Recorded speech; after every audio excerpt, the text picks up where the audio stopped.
Ok, le agradezco la presencia al ministro y la espera. También me disculpo por los minutos descorteses de espera para el ministro Esteban Bernal, ministro de Inclusión Económica y Social. También otro que se nos había partido por un buen tempito. Ministro, bienvenido, ¿cómo está? Gracias, Anderson, siempre grato de poder compartir con ustedes. No me ha invitado, sin duda que no me ha invitado. Y además para venir acá también le pedí yo que me invite. Así que siempre predispuesto, usted me conoce y claro que sí. En esa predisposición de poder informarle a la ciudadanía, de poder contrastar ideas y en ese contexto poder hacer una entrevista que valga la pena por la... Ministro, déjame empezar por la parte política. Esto último que medio en broma, medio en serio hablamos con Francisco Jiménez, los destinos del movimiento oficialista. Estás allí desde hace casi 5 años, cuando 2017. Pasaste de ser un aliado a ser miembro activo del bloque que hoy es el oficialismo, del bloque de Creo. Creo vive su peor momento histórico, sin duda alguna. Tuvo sus peores elecciones seccionales, ni cuando empezaban tuvieron un resultado tan patético como el que obtuvieron en febrero de este año. Así de mal están, ¿a qué lo atribuyes? Bueno, yo creo que hay circunstancias que son colaterales también, ¿no? Es indudable, el ejercicio del poder también genera dificultades en términos electorales y políticos. La última elección, Anderson, destinamos todo el esfuerzo a un proceso eleccionario relacionado con la consulta popular. Quizá descuidamos algunos sectores, pero sin perjuicio de ello, más allá de los resultados que los valido en este contexto, porque yo no escondo realidades políticas ni electorales. ¿Reconoces que fue la peor elección de Creo? Sí, puede haber sido una de las peores que hemos tenido. Sin perjuicio de ello, redireccionemos, pero veamos datos específicos. ¿Sabes cómo quedó la ciudad de Cuenca? Solo para establecer datos, porque los datos matan relatos, ¿no? ¿Sabes quién la ganó? Cristian Zamora, que fue muy cercano a nosotros, con el 18.2%. ¿Quién la perdió? Pedro Palacios, que fue militante de Creo. Sí, con 17.8. ¿Quién le siguió? Adrián Castro, que fue director nacional de la ANT. ¿Y quién le siguió? Con 17%, Paul Carrasco, que era nuestro candidato. Es decir, los 4 que generaban el 70% del electorado de Cuenca fueron gente cercana a nosotros. Que tomamos decisiones equivocadas, nos dividimos, así suele pasar. Esmeraldas, Frickson Erazo, por 2.000 votos perdió las elecciones, nuestro candidato. Cotopaxi, Tania Vázquez, con 3.000 votos perdió las elecciones con Lourdes Tibán, segunda en Cotopaxi, en la provincia, en donde emerge inclusive esas actitudes por parte de un dirigente social como tú conoces. Viendo desde esa perspectiva electoral, que no es la que le valido como exitosa, pero tampoco es despreciable desde ese punto de vista, y tenemos 25 alcaldes a nivel nacional. ¿Guido Chiriboga debe seguir al frente del partido? Eso es una decisión interna de la Asamblea, no es un asunto... No. Mira, tú lo preguntaste. Estoy hablando también. del partido, ¿no?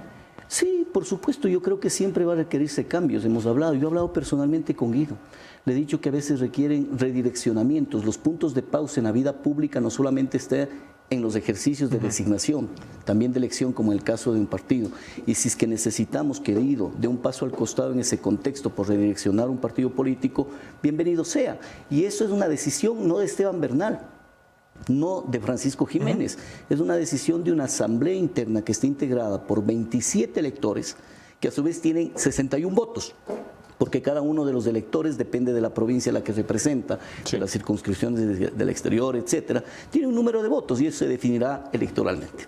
Ok, políticamente, pero ya en política gubernamental. El gobierno está a punto de enfrentar, por los vientos que soplan, un juicio político. Tú eres de la cartera del MIES, vamos a hablar del MIES también, no te me asustes. Pero eres de los más políticos en el gabinete, o de los pocos políticos, de hecho, en el gabinete. ¿Tienen fuerza para enfrentar un juicio político y una movilización en la calle de Leonidas Issa? Mira, Anderson, nosotros hemos enfrentado varias acciones desde el día 1 de nuestro gobierno. 5 intentos de revocatoria del mandato. Hemos tenido 3 acciones, a mi juicio, desestabilizadoras. ¿Recuerdas tú Pandora Paper? Parece que se denominaba el tema, que fue desestimado por completo. Junio 2022. Ahora podríamos llamarlo marzo 2023, en donde están detrás de un juicio político que replico las palabras del ministro de Gobierno, que hago mías, que suele decir: es impresionante, en los anales de la historia política todavía no identifican el delito o no identifican la consecuencia real de la interpretación constitucional que está en el artículo pertinente para decir, por esto lo enjuiciamos. Tú hiciste una analogía hace un momento, o creo que lo hizo las conclusiones del informe, ¿verdad? Sobre el tema del juicio a Glass. Claro, un juicio que tú firmaste. Yo estuve ahí y no es lo mismo.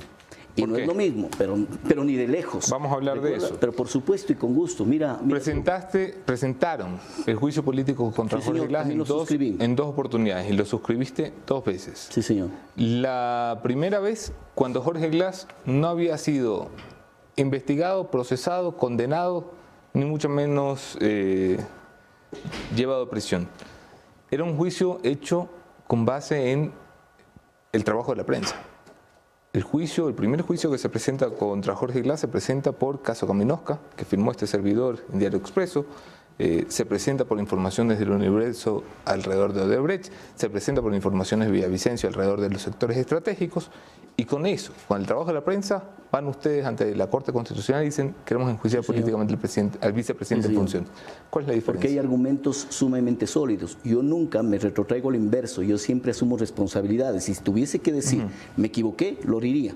Mira, ahí el decreto 15 de aquel entonces del expresidente Correa delegaba absoluta responsabilidad al vicepresidente, lo contrario nos íbamos directo con el presidente de la República. Correcto. Por eso es que una Corte Constitucional, que no era muy amigable para nosotros, incluso termina viabilizando. Tú lo acabas de decir, el presidente de la República delegó al vicepresidente de la República.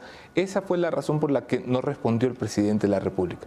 En este caso, el presidente de la República no ha delegado. Claro que delega. Te estaba hablando de las empresas públicas. Sí, estamos hablando de los sectores estratégicos, ¿no? Deberían ir contra este imberbe de Luque, pero por supuesto. El presidente de la República era el encargado de controlar.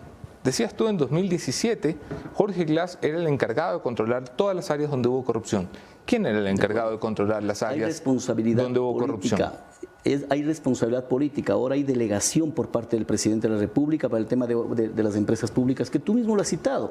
Y mira, Anderson, yo no discrepo con que exista una fiscalización política por parte de la Asamblea, porque estaría haciendo lo contrario a lo que aquí en este mismo espacio defendí durante varios meses, que fui asambleísta y que enjuicié a Gustavo Yal, tú recordarás, de aquel entonces, que enjuicié a varios integrantes del gobierno. Pero es natural también que hay que respetar la Constitución. ¿Qué te dice la Constitución? Veamos qué pasa, veamos qué sucede de aquí en adelante cuando la Corte Constitucional tome una determinación sobre algo que a mi parecer es una exigencia de desestabilización que buscan en la Asamblea Nacional. Ahí no existen razones, ahí hay votos.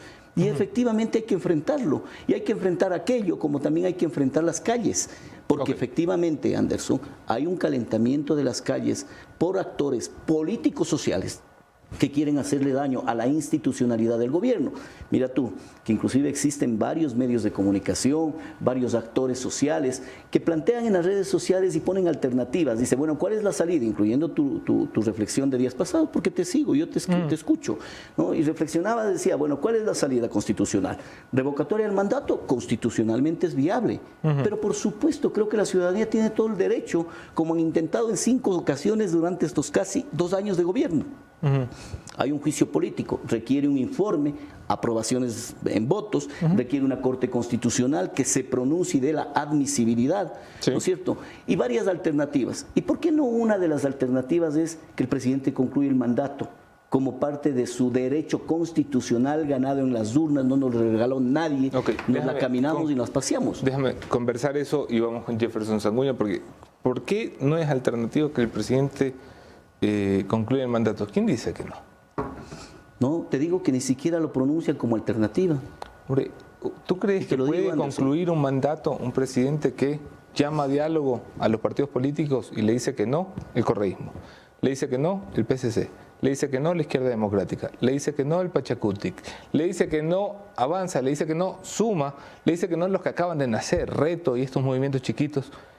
¿Puede un presidente sin diálogo con los partidos seguir adelante? No solo eso, el presidente tiene las cifras de aprobación más bajas de su periodo, cerca del 10%. ¿Puede un presidente con 10 puntos gobernar? No solo eso, el presidente tiene los movimientos sociales dispuestos a salir a la calle. ¿Puede un presidente de la República sin partidos, sin asamblea, sin respaldo popular, aguantar un paro nacional? Mira, Anderson, en días pasados tú hiciste una reflexión sobre el ex secretario de Corrupción y decías que nos había dado una lección intelectual a quienes formamos parte del gobierno, porque me hago parte de, aunque identificaste personalmente al exsecretario de Gabinete. Y decías y presentaste la forma en la que el exsecretario de Corrupción decía, a mí no me infieran, no hagan inferencia sobre mi informe relacionado con el tema, porque nadie está en derecho de hacer inferencias sobre los hechos. Yo te digo lo mismo, no podemos hacer inferencias de las realidades sociales del Ecuador. Si tú estás sacando conclusiones anticipadas, dices que no dialogamos con los partidos, no creas. No, digo que llamaron a diálogo y les dijeron que no. No necesariamente. Primero porque sí son actores fundamentales, pero existe una enorme cantidad de actores con los cuales venimos interactuando, dialogando. Yo mismo en territorio, y te lo puedo decir con propiedad, porque yo paso de miércoles a domingo en territorio y paso dialogando con la gente el 80%, así como tú haces una inferencia de quienes disque están en contra del gobierno, el 80% está en contra de la paralización. El 80% está en contra de la desinstitucionalización, de la inestabilidad democrática del país. Entonces, si generamos inferencias, hagamos inferencias comunes. Pero yo te digo desde mi perspectiva. ¿Ese 80% es según quién?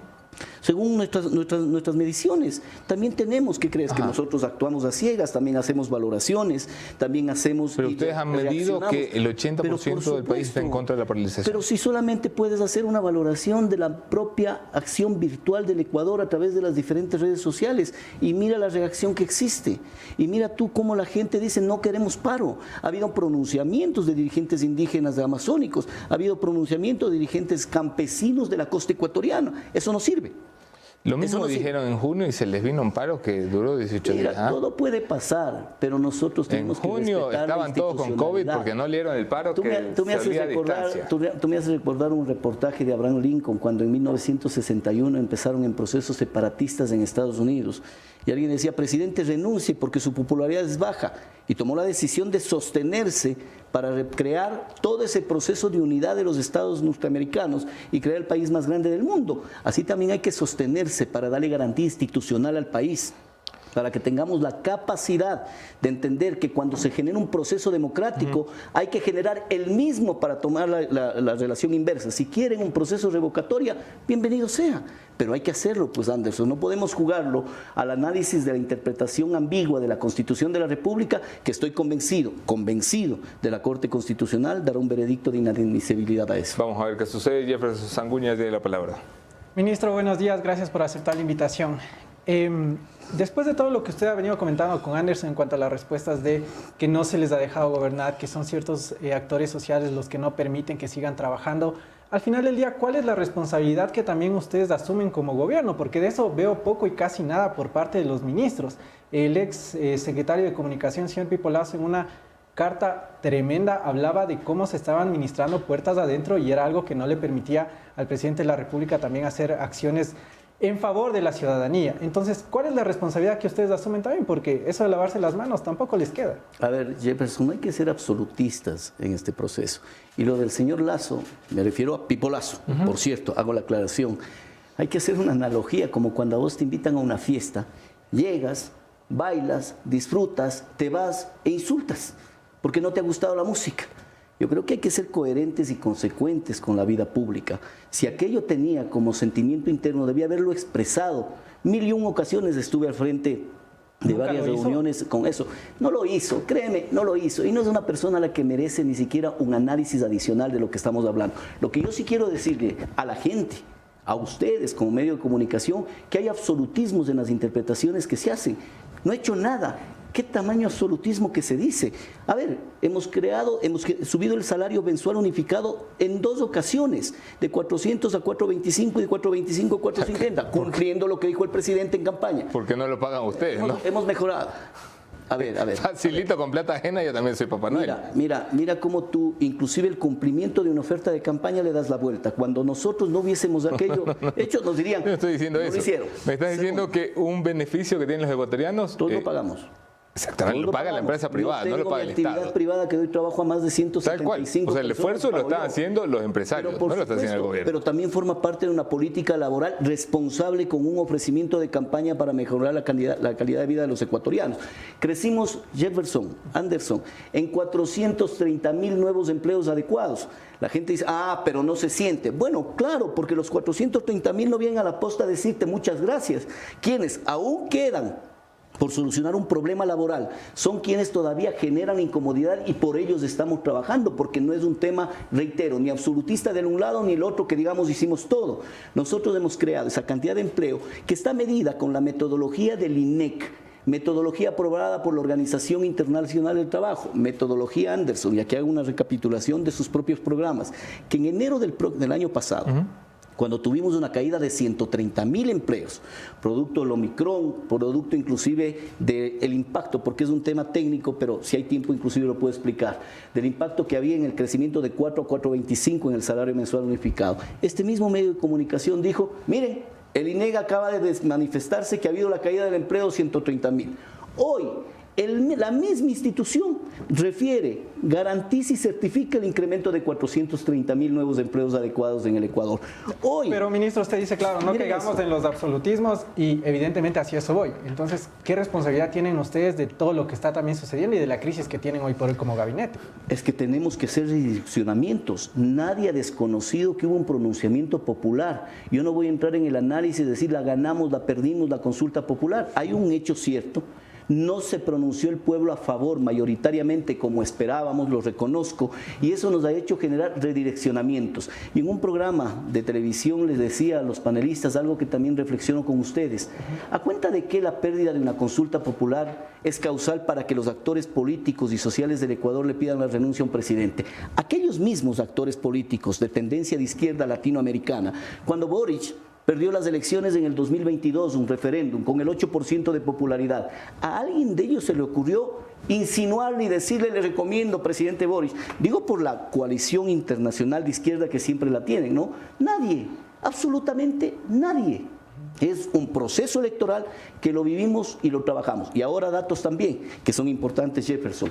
Se dice que no hemos hecho nada. ¿Cómo no va a hacer nada? Va a sacar a 1.100.000 personas de la pobreza, y que eso se refleja además en este tipo de datos, en donde el INEC nos refleja, mayo 2021, 386.000 niños, niñas, adolescentes en las calles en condiciones de mendicidad y trabajo infantil. Hoy, a diciembre de 2022, la tasa baja del 10.4 al 6.5, 248.000.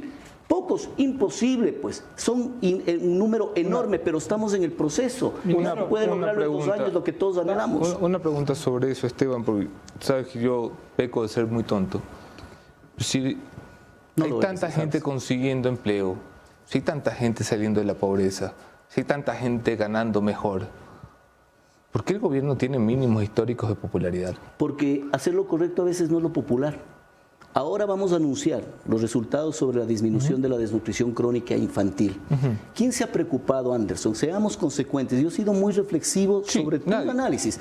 ¿Quién se ha preocupado sobre un problema que es crítico para el Ecuador? Nadie, un tercio de la población de la niñez ecuatoriana sufre desnutrición crónica infantil. Hoy hemos avanzado mucho, ya lo anunciará el presidente. ¿Tú crees de verdad que esa realidad que le describes a la audiencia es la realidad que la gente percibe? Lo que pasa es que no puedo trabajar sobre percepciones, sino sobre datos que te matan relatos. O sea, el problema es de la gente que no se da cuenta. No, no es eso. Del buen gobierno que tienen. Tú estás infiriendo nuevamente eso. Yo creo que lo que pasa es que aquellas circunstancias que vivimos, por ejemplo, en algo que me compete, vine para hablar de lo social, pero nos metimos en lo político y no tengo reparo de que hagamos aquello.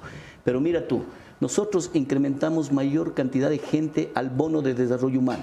Aproximadamente 300.000 personas adicionales. Sacamos, sí, a 110.000 que no cumplían el puntaje porque hicimos una depuración.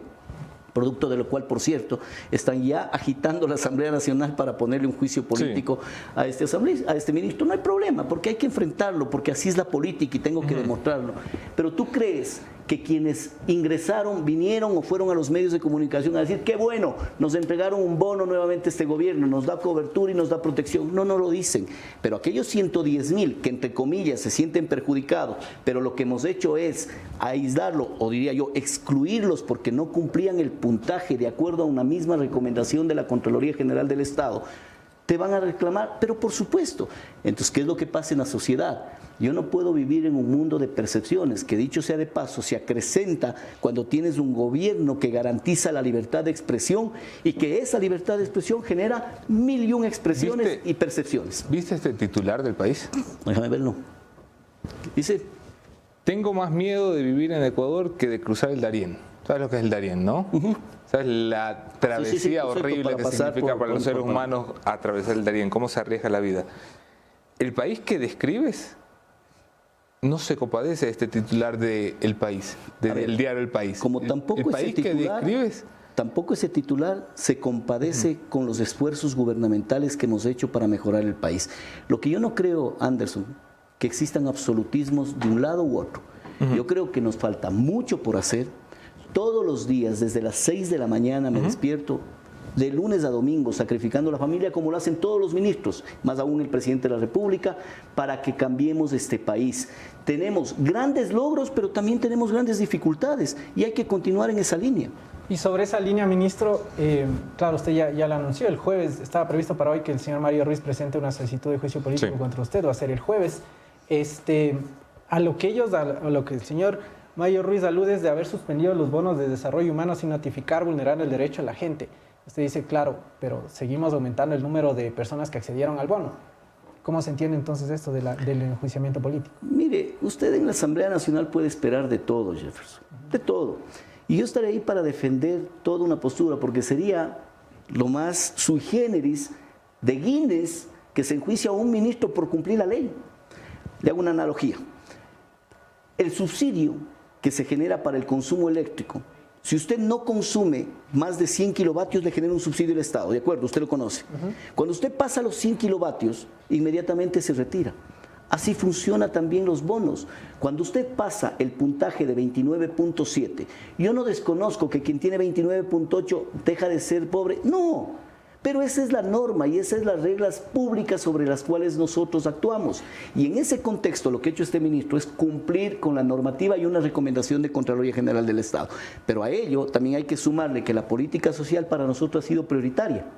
Tanto así que inclusive en temas relacionados con que no son de mi cartera de Estado, en salud, haciendo valores comparativos. En el 2019 se atendió a 39 millones de atenciones que se dio en el Ministerio de Salud.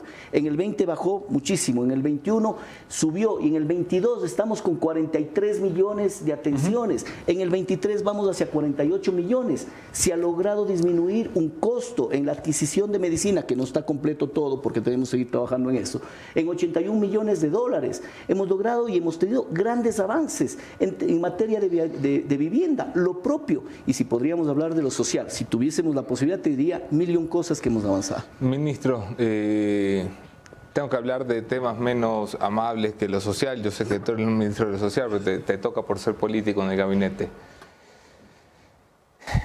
Fuiste asambleísta, fuiste no solo asambleísta, sino un asambleísta de Creo, fuiste un asambleísta de Creo que se indignaba con la corrupción cuando estaba en la asamblea.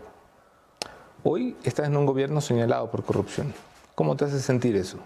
Mira, lo que existen es señalamientos, como tú dices.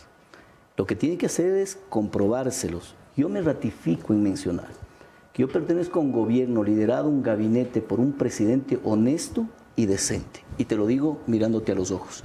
Este es un gobierno honesto. Si ha existido aislados personajes nefastos como el señor Luque, nosotros estamos trabajando para poder actuar conjuntamente con la Fiscalía para que se lo traiga a este señor Chévez. No tiene orden de detención el señor Luque. No lo tiene. No han denunciado ustedes al señor Luque. Pero es un tema de la Fiscalía General del Estado y ya está trabajando en eso. Si la Fiscalía no tiene méritos ni caso, no es un tema que me compete a mí. ¿No le compete denunciar la corrupción? Pero estamos en ese camino. ¿En qué camino? Camino a Fiscalía para presentar la denuncia. Voy a decir con el corazón. Yo personalmente, en el Ministerio de Inclusión Económica y Social, entre mis ejes fundamentales ha sido la lucha contra la corrupción. Okay. No, pero esa no es mi pregunta. Mi pregunta es, si usted está en ese camino, como dices, de traer a Luque, ¿por qué no han presentado la denuncia como gobierno? Porque está ya actuando de oficio. ¿Para qué tienes que presentarla 2 veces en términos judiciales si la Fiscalía está actuando? Pero hay un caso. Pero hay un caso. ¿No creéis que el gobierno tuvo que presentar una denuncia contra Luque? Más allá del formalismo, ya está en proceso judicial. Tú sabes cómo funciona la justicia ecuatoriana. Y hasta este momento, la fiscal general del Estado es quien tiene que determinar los procedimientos para que nosotros actuemos como gobierno, con la policía, con Interpol, con lo que sea, para que este imberbe, ¿no? Este mal personaje del Ecuador, este sinvergüenza, venga y responda que mancha la honestidad de un gobierno. Pero está muy tranquilo porque sabe que no va a venir. Bueno, eso es lo que tú infieres nuevamente. No es lo que yo infiero. Ustedes no ponen la denuncia, la fiscalía no solicita la captura. Yo también digo que venga, si sé que no voy a venir. Te digo una cosa.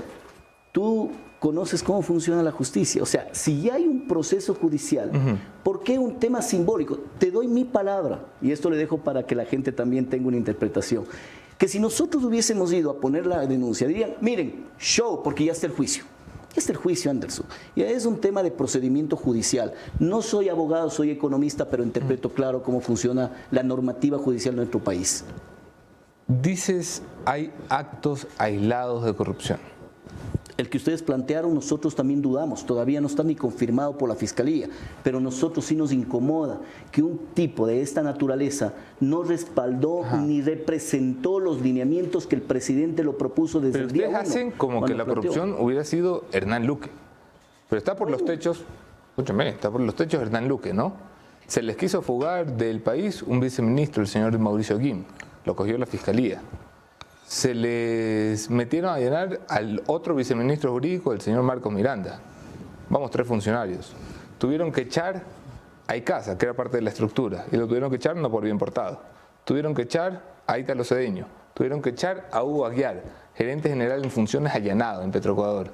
Tuvieron que echar a, ¿cómo se llama el otro flaco de Flopec? Rosero. Vamos, 7 funcionarios. Están en proceso de investigación, Anderson.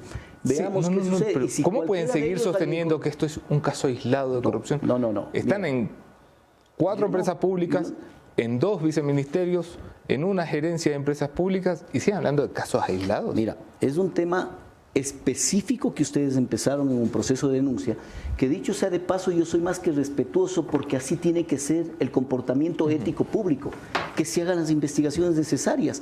Pero, hermano, con todo el respeto te lo digo, no es ni comparable, y dicho sea de paso, y a la ciudadanía con claridad meridiana lo que voy a mencionar, robar $1 o robar $1 millón es lo mismo. ¿No? Pero los otros robaron más, sí. Vas a decir. No digo aquello.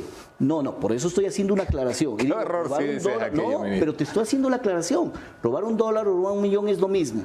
Pero por el amor a Dios, este tema está en un proceso investigativo que yo mismo estoy ansioso de que la Fiscalía General del Estado le dé la celeridad necesaria para que se tomen las acciones con quien sea que tenga vinculación con al respecto. Pero lo que no estoy de acuerdo y en lo que voy a defender y voy a formar parte de este ejército de defensa a la institucionalidad y a la democracia del país es que a río revuelto quienes se disgustan desde lo personal intenten desestabilizar un gobierno democrático que lo ganamos en las urnas en abril del 2021.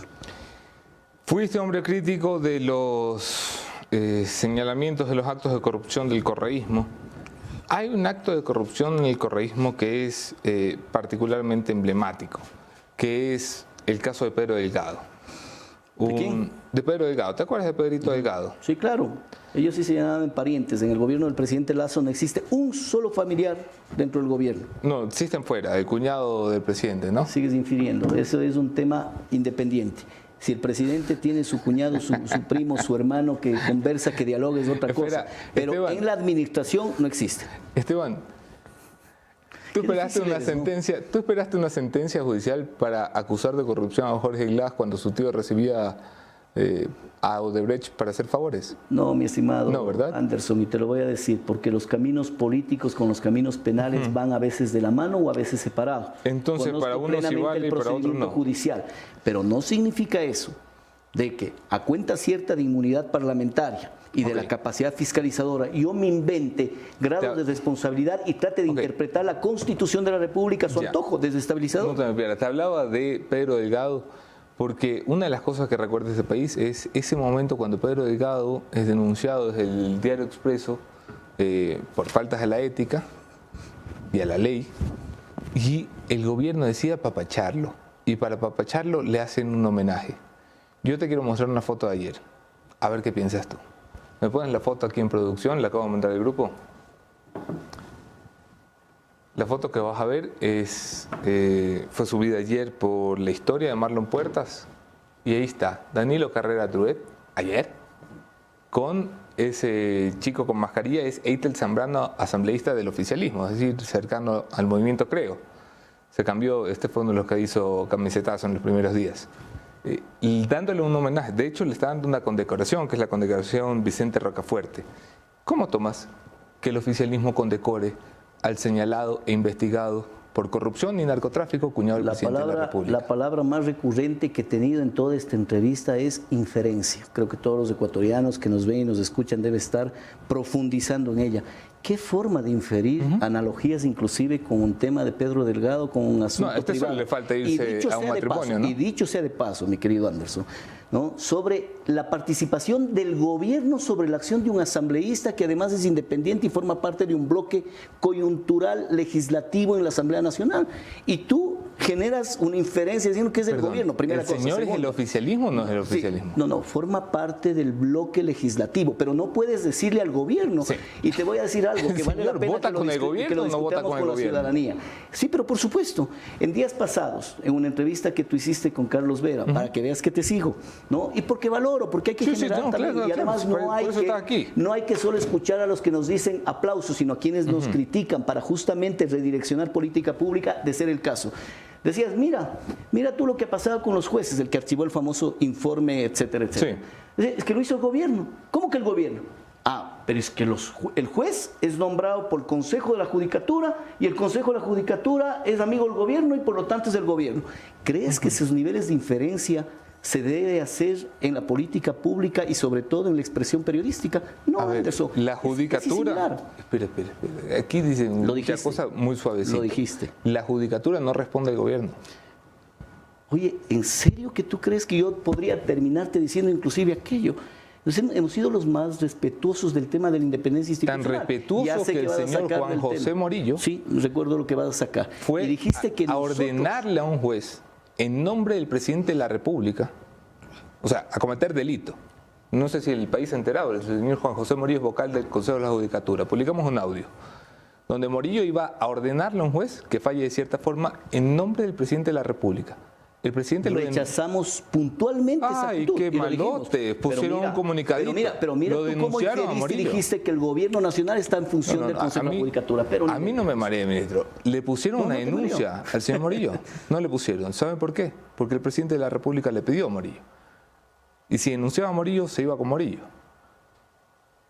No. En absoluto, hicimos nosotros nuestro pronunciamiento inmediato. Y se lo digo a usted porque usted se comió un consejo de la Judicatura por algo muy similar. No había audios de Yalc diciendo vengo en órdenes de Rafael Correa, ¿no? Había cantidad de pruebas que terminaron destituyéndole en aquel entonces. No había un audio donde Yalc dijera vengo en nombre de Rafael Correa. Este asunto no es ni comparable. Con cosas mucho menores. Sí, pero no puedes inferir de que eso forma parte del gobierno nacional. No estoy infiriendo nada. Lo mismo dice. Si a usted le molesta, espérame un segundo. Si a usted le molesta que el señor Morillo, no escuché. Si a usted le molesta que el señor Morillo vaya en nombre del presidente, dígale al presidente de la República, el presidente, pongámosle una denuncia al señor que se toma su nombre, que es delito, ¿no?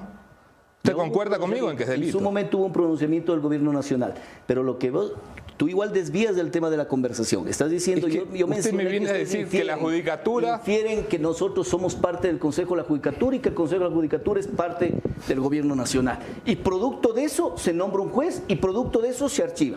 Tamaña extrema interpretación que se realiza sobre un proceso de la sociedad civil. Ministro, estarás por aquí varias veces. Cuando me invites para hablar de lo social, para hablarles de todo esto que está aquí, que son realidades, y que me termino con esta frase, que cuando datos matan relatos, sí permiten una gran discrepancia pública a través del periodismo y de quienes estamos aquí para ser efectivamente entrevistados y pidiendo las disculpas necesarias cuando a veces las emociones pasan a la razón. Sí, no, siempre es un gusto tenerte aquí, Esteban, gracias por haber venido, gracias por ser parte de los ministros que deciden romper el veto que alguna vez impusiera Pipo Lazo, a quien ya no quieren tanto. Y siempre bienvenido, señor ministro de Inclusión Económica y Social. Siempre estaré aquí, Anderson. Gracias, Jefferson. Bueno, señores, finito, nos pasamos de la hora. Nos pasamos de la hora, pero valía la pena.